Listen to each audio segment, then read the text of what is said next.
was given unto him a mouth speaking great things and blasphemies, and power was given unto him to continue 42 months.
I would like, if I may, to take you on a strange journey.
in the lower spatial frequencies.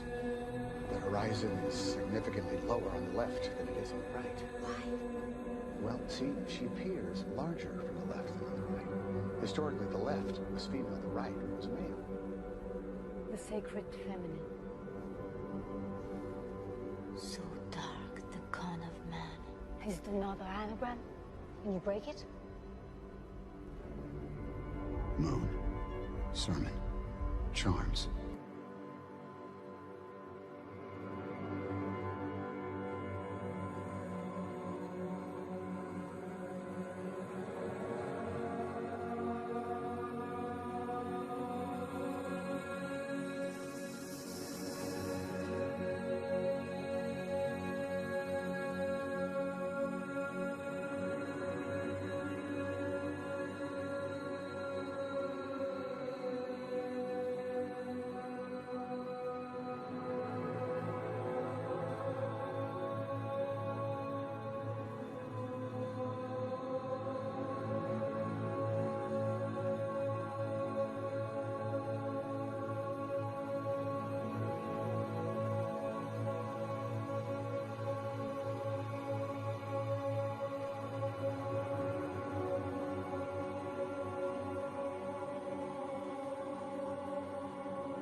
This is the original icon for male. It's a rudimentary phallus. Quite to the point. Yes, indeed. It's known as the blade. It represents aggression and manhood. It's a symbol still used today in modern military uniform.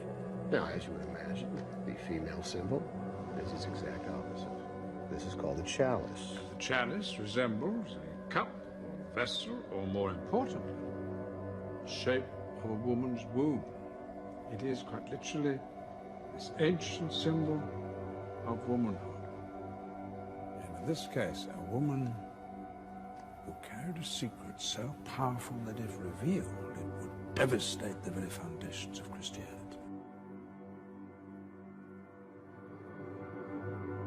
You're saying the Holy Grail is a person?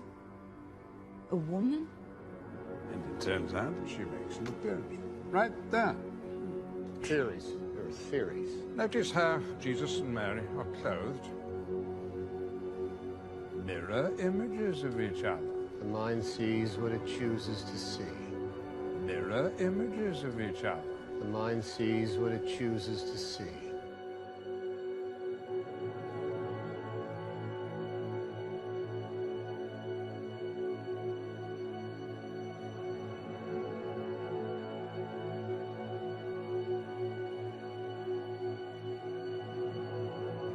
Mirror images of each other. The mind sees what it chooses to see.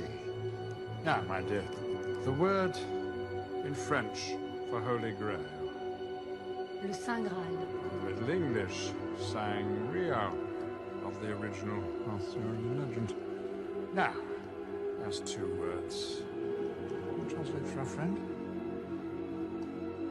Sang Real, it means royal blood. Witness the greatest cover-up in human history.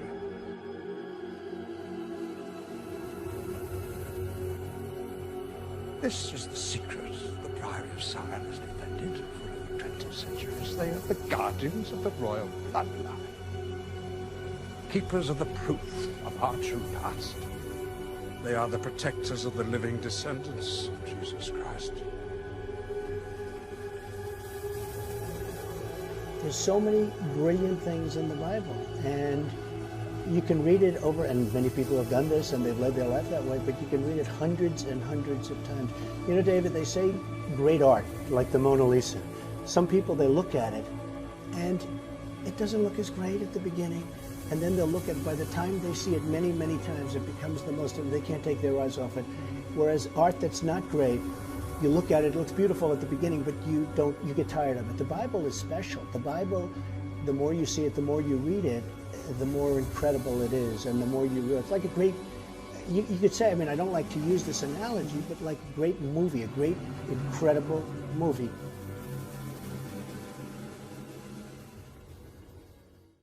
Ma, where are you? Oh, here I am. Home? Home, I'm leaving. I've been here all the way. Let me look at you, Lily. You look What do you think? I look good. You look wonderful. Listen, just be careful.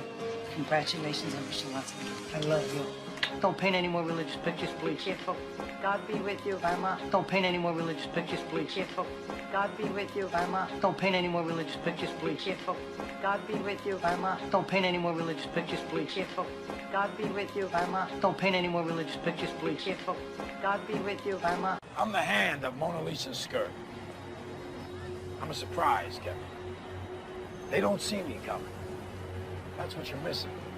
Then his other hand went up inside my skirt.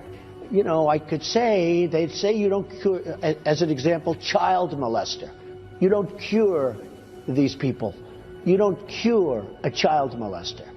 There's no cure for it. Pathological, there's no cure for that. Somebody I want you to meet.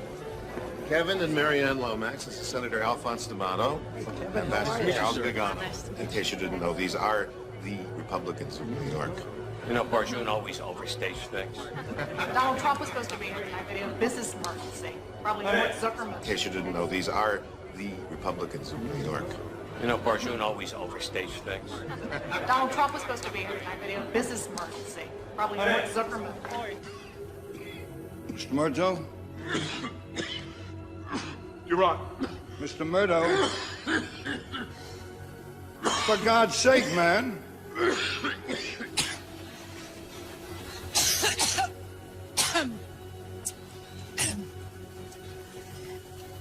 Every time I think about Trump, I get allergic. Why do we have to keep going? Because it needs to be clear, Mr. Cullen. Because I need to know and understand exactly what happened. You're standing there. You look down. There's the gun.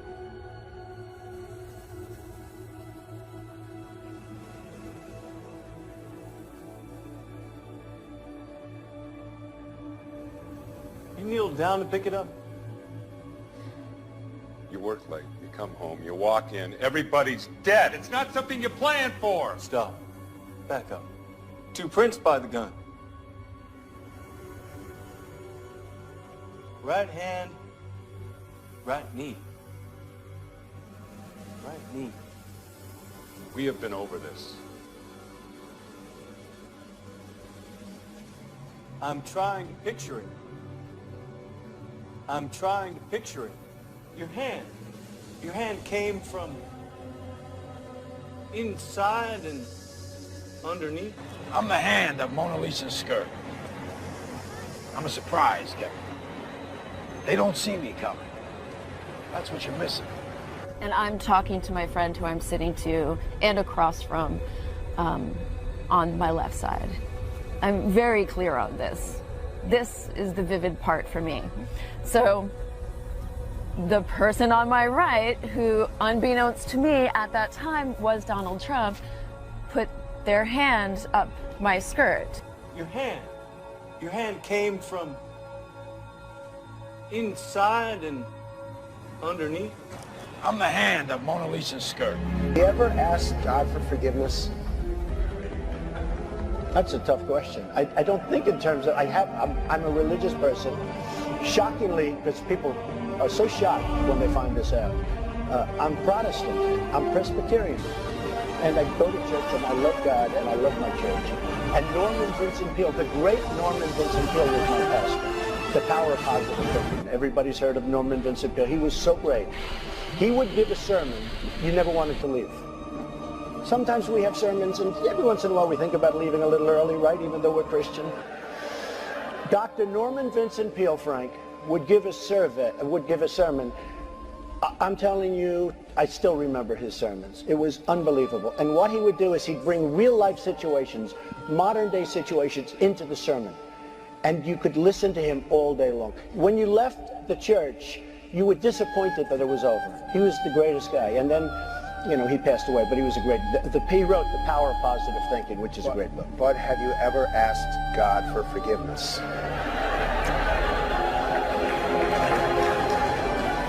I'm not sure I have. I just go and try and do a better job from there. I don't think so. I think if I do something wrong, I think I just try and make it right. I don't bring God into that picture. I don't. Now, when I take, you know, when we go in church and when I drink my little wine, which is about the only wine I drink, and have my little cracker, I guess that's a form of asking for forgiveness. And I do that as often as possible because I feel cleansed.